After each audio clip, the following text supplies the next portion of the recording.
Pemirsa, meskipun sudah ditetapkan sebagai presiden terpilih, Joko Widodo tetap melaksanakan aktivitasnya seperti biasa. Bedanya, Jokowi harus dikawal pas pampres dalam setiap kegiatannya. Informasi selengkapnya kita akan terhubung dengan reporter Eko Frima Andani langsung dari rumah dinas Joko Widodo di Taman Suropati, Menteng, Jakarta. Eko, apa saja agenda Jokowi hari ini? Rory, ada sejumlah agenda yang dilakukan oleh Joko Widodo pasca hari kedua ditetapkannya dia sebagai presiden terpilih ke-7 Indonesia. Antara lain tadi pagi Joko Widodo sendiri melakukan kunjungan atau juga melakukan menjadi saksi pernikahan salah satu relawan dan juga sekretaris Jokowi di salah satu masjid, yakni di Masjid Sunda Kelapa di Menteng, Jakarta Pusat sendiri. Dan Jokowi sendiri tadi sempat diiringi juga oleh sejumlah pas pampres, yakni kurang lebih sebanyak 37 pas pampres, yang mana hal ini juga sesuai dengan keputusan Presiden nomor 31 tahun 2004 tentang pengamanan VVIP dan juga calon presiden dan juga wakil presiden. Dan Rory, tadi juga Jokowi sendiri tadi sempat menyampaikan bagaimana harapannya kepada masyarakat terkait dengan pemerintahannya ke depan. Tadi Jokowi sendiri juga didampingi oleh ibu presiden yakni Iriana, di mana ibu Iriana sendiri tadi juga mendampingi Joko Widodo. Dan ada sedikit pemandangan yang berbeda, Rory, dalam kunjungan atau kedatangan Jokowi pada hari ini, di mana biasanya kemarin setelah terima dari polisi dan ke pas pampres, tadi Jokowi tidak menggunakan mobil Mercy yang disediakan oleh Setnek, dan Jokowi sendiri hanya menggunakan mobil minibus hitam atau Kijang Innova yang biasa sehari-hari digunakan oleh Joko Widodo. Joko Widodo sendiri memiliki alasan kenapa menggunakan mobil ini sendiri, dikarenakan menurutnya penggunaan mobil ini sendiri untuk nantinya melakukan uji coba apakah pas pampres siap dengan penggunaan mobil ini sendiri. Mengingat menurut Jokowi nantinya dirinya akan tetap melakukan belusukan ke sejumlah pasar tradisional dan tidak mungkin dirinya akan melakukan belusukan dengan menggunakan mobil Mercy. Dan hal ini juga nanti dilakukan oleh Jokowi untuk melakukan uji coba. Dan selain itu, Rory, ada sejumlah alasan juga dilakukan oleh Jokowi. Kami tadi juga sempat menanyakan apakah nanti ketika menjadi presiden terpilih, Jokowi juga akan tetap melakukan atau tetap ramah kepada wartawan atau tetap membatasi wartawan dalam melakukan tugas peliputannya. Namun tadi Jokowi ketika disinggung tadi juga mengatakan dirinya akan tetap seperti biasa kepada wartawan. Namun bagaimanapun ada peraturan yang dikeluarkan oleh pas pampres, hal tersebut nantinya akan diatur ke depannya. Dan berikut Rory, salah satu cuplikan wawancara kami bersama Joko Widodo. Ya gimana sih, wajah saya itu wajah gimana gitu loh. Udah dibilang bolak-balik, masih tanya aja. Tanya kalau gitu. Boleh enggak doorstop seperti ini? Tanya. Boleh enggak?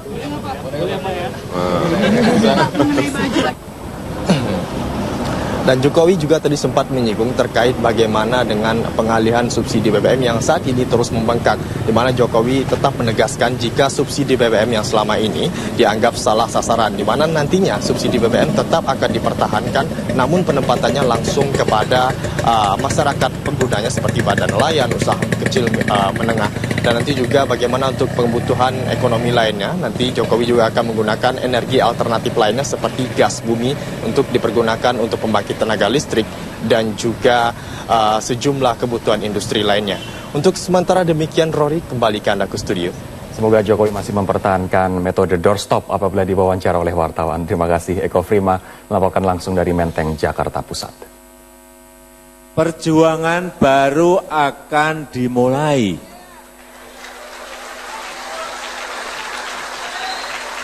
Pekerjaan besar baru akan dimulai. Kok mau bubar? Sebentar, jalan di depan kita ini insya Allah mulus, tetapi juga bisa juga terjal. Baik karena situasi ekonomi dan juga mungkin situasi politik. Kita juga masih sangat memerlukan para relawan untuk ikut mengawasi program, ikut mengontrol program, ikut juga ngecek proyek besar yang ke depan akan kita lakukan. Pemirsa, setelah resmi menjadi presiden terpilih, Joko Widodo meminta agar relawan yang telah mengantarkannya pada kemenangan di bursa pemilihan presiden 2014 kembali membantu dan mensukseskan pemerintahan Jokowi JK 5 tahun ke depan.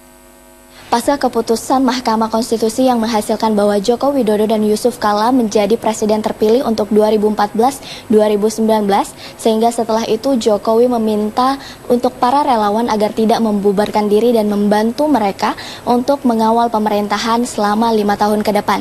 Untuk lebih lanjut kesiapan para relawan dalam mengawal pemerintahan Jokowi JK, saat ini saya sudah bersama dengan Hasto Kristianto. Bapak, mungkin bisa dijelaskan apakah para relawan di posko ini bersedia untuk atau sudah siap mengawal pemerintahan Jokowi JK? Ya, sebenarnya spiritnya sangat tinggi. Sebagaimana kita tahu, Pak Jokowi terpilih karena gerakan rakyat, di mana partai politik bersama dan para relawan melebur menjadi satu kekuatan yang menggerakkan. Apapun rakyat telah mengambil suatu keputusan, dan kalau kami melihat rakyatlah yang memang dengan sadar, dengan dewasa, dengan pendidikan politik yang sangat baik akhirnya memilih Pak Jokowi, sehingga meskipun saat itu berbagai isu-isu negatif begitu banyak menerpa Pak Jokowi, tapi rakyat tidak tergoyahkan. Nah, sehingga demi mengawal harapan rakyat terhadap kepemimpinan Pak Jokowi ini agar menghadirkan kekuasaan yang berpihak kepada mereka, maka diperlukan baik itu partai, baik itu relawan, baik itu kelompok-kelompok asosiasi masyarakat untuk bersama-sama mengawal Pak Jokowi. Ada saran atau masukan nggak Pak untuk pemerintahan Jokowi JK ini, Pak? Ya, sebenarnya Pak Jokowi JK kan memiliki karakter yang sama. Keduanya merupakan pemimpin yang bekerja, pemimpin yang turun, pemimpin yang memiliki kecakapan karena memahami persoalan rakyatnya, sehingga kami yakin akselerasi pembangunan akan cepat. Pak Jokowi sendiri basisnya kan seorang produsen, ya, dari mebel kayu, akhirnya bisa menembus pasar ekspor, sehingga tahu persis apa yang dihadapi oleh kalangan dunia usaha, tahu persis apa yang dihadapi oleh rakyat, sehingga kerjasama antara Pak Jokowi dan Pak JK merupakan satu perpaduan kepemimpinan yang akan berorientasi pada penciptaan lapangan kerja bagi rakyat, memastikan petani mendapatkan produk yang baik, yang tidak dipermainkan oleh produk impor, nelayan bisa melaut, dan sebagainya. Jokowi menghimbau untuk para relawan agar tidak membubarkan diri saat pemerintahannya berlangsung. Dan Jokowi mengharapkan agar posko relawan ini bisa menjadi sarana aspirasi bagi masyarakat untuk menyambungkan, untuk para relawan ini menyambungkan aspirasinya kepada Jokowi JK. Dari Jakarta, Sari Syahrial, Robi Pratama, Metro TV. Pemirsa, putusan MK yang memutuskan presiden terpilih 5 tahun ke depan telah menggiatkan kerja tim transisi Jokowi JK dalam mempersiapkan pemerintahan. Diagnosa terhadap masalah pemerintahan mulai mengerucut, antara lain terkait dengan bidang kesejahteraan rakyat. Deputi tim transisi Jokowi JK Anies Baswedan menyatakan saat ini tim yang bekerja di rumah transisi sudah melakukan finalisasi tantangan pemerintahan Jokowi JK 5 tahun ke depan. Anies mengatakan ada beberapa hal yang perlu diperhatikan terkait dengan anggaran yang sudah ditetapkan. Anies menyebutkan titik perhatian bagi pemerintahan Jokowi Yusuf Kala adalah masalah kesejahteraan rakyat. Sebab rakyat menaruh kepercayaan dan harapan besar kepada presiden baru untuk membuat perubahan besar. Jadi masalahnya kita sudah tahu, tapi ada beberapa janji-janji Pak Jokowi, Pak JK yang harus segera dilaksanakan. Dan kita harus mencocokkan dengan anggaran yang sudah diajukan kemarin. Jadi di sini tantangannya. Di satu sisi ada janji-janji yang sudah dibuat, di sisi lain anggaran yang sudah diajukan kemarin. Nah, sekarang gimana cari terobosan way out-nya? Itu yang sedang dipikirkan. Ditetapkannya Joko Widodo dan Yusuf Kala sebagai Presiden dan Wakil Presiden Republik Indonesia memberi harapan baru bagi rakyat Indonesia. Rakyat berharap pemimpin baru mampu membawa perubahan dan membenahi kinerja beberapa kementerian di kabinet yang baru. Menurut saya sih yang perlu ditingkatkan itu pemerataan pembangunan ya, baik di sisi ekonomi, pendidikan maupun kesehatan. Kementerian Luar Negeri. Kenapa? Soalnya saat ini sudah banyak TKI-TKI di sana yang bermasalah. Bahkan banyak TKI-TKI yang dihukum pancung, pemerintah pun mereka nggak tahu. Jadi mungkin Kementerian Luar Negeri harus dibenahi. Harapannya semoga mereka bisa lebih meningkatkan pendidikan di Indonesia, kemudian kesehatan lebih ditingkatkan lagi, dan lebih pro kepada rakyat. Seperti itu. Ya kita kalau bisa mah ya makan makanan jangan jangan terlalu mahal lah. Yang di pasar-pasar tuh pedagang jangan terlalu mahal. Minta ya dimurahin lah gitu. Ada sebuah perubahan baru lah setelah 10 tahun ini, mungkin dari si pembangunan ekonomi, terus dari peningkatan sarana dan prasarannya juga yang ada di Indonesia ini sebenarnya.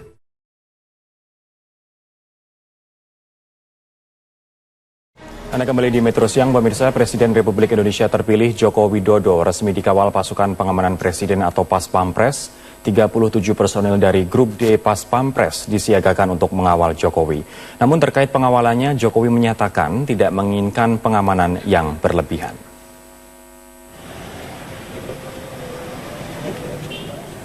Pemandangan berbeda sudah terlihat sejak Sabtu pagi kemarin di depan rumah dinas Gubernur DKI Jakarta. 2 mobil Barakuda, rangkaian mobil pengaman, dan 4 sepeda motor milik Pas Pampres terparkir di seputar Taman Suropati. Presiden terpilih Joko Widodo telah ditetapkan sebagai Very Very Important Person atau VVIP dan mendapat pelayanan dari pasukan pengamanan Presiden Grup D. Terkait pengamanannya, Jokowi sempat berdiskusi dengan Komandan Pas Pampres.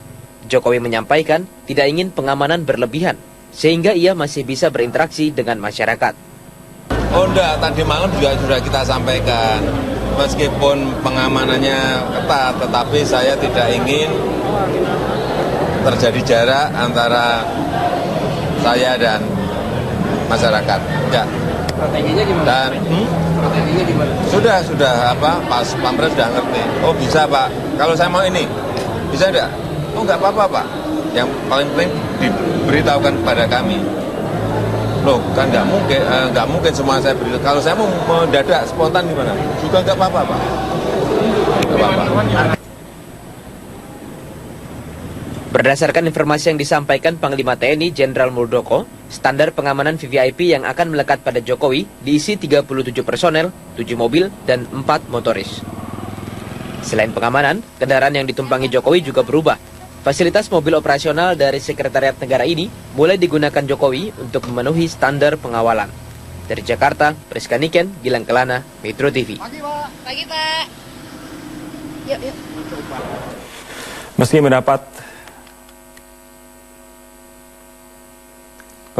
mendapat pengawalan dari pasukan pengamanan Presiden atau Pas Pampres, Jokowi dan Pas Pampres akan saling menyesuaikan diri. Hal ini dilakukan agar Jokowi bisa leluasa berinteraksi dengan masyarakat.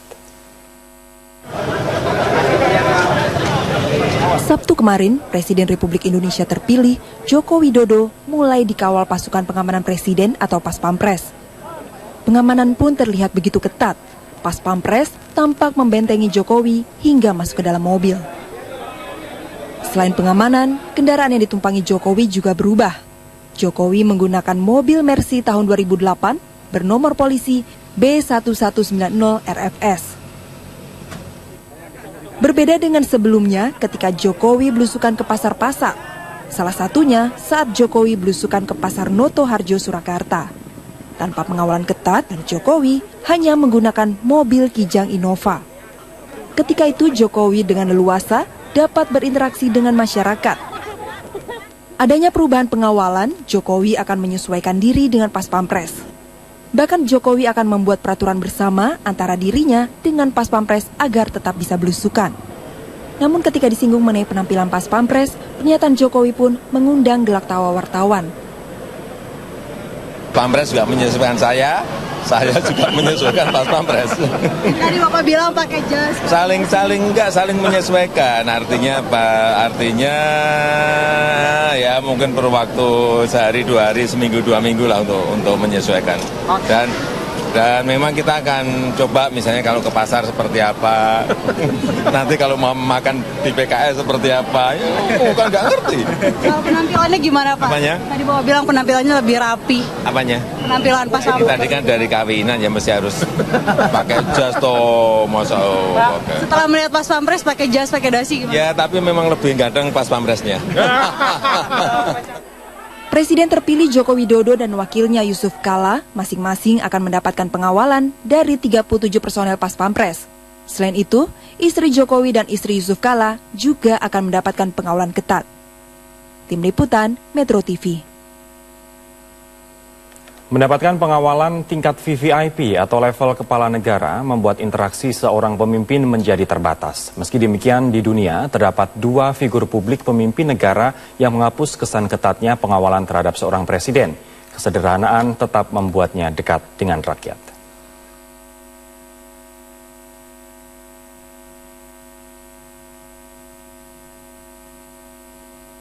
Bukan menjadi rahasia bila pengamanan tingkat tinggi harus diberikan kepada seorang kepala negara atau juga dikenal dengan istilah pengamanan tingkat VVIP, Very Very Important Person.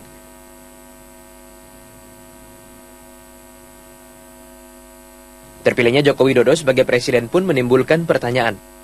Bagaimanakah mengawal seorang presiden yang gemar belusukan? Di dunia, setidaknya ada 2 nama kepala negara yang memilih tidak berjarak dengan rakyatnya. Presiden Uruguay, Jose Mujica, adalah salah satunya. Pria 79 tahun ini terpilih sebagai presiden Uruguay sejak 2010 lalu. Mujica yang dijuluki oleh media internasional sebagai the poorest president atau presiden termiskin, memilih untuk bebas dari pengawalan tingkat VVIP. Bahkan sejak 2012, ia memilih meninggalkan istana kepresidenan dan tinggal di rumahnya di luar Montevideo. Di sekitarnya hanya ada 2 orang penjaga dan seekor anjing berkaki 3.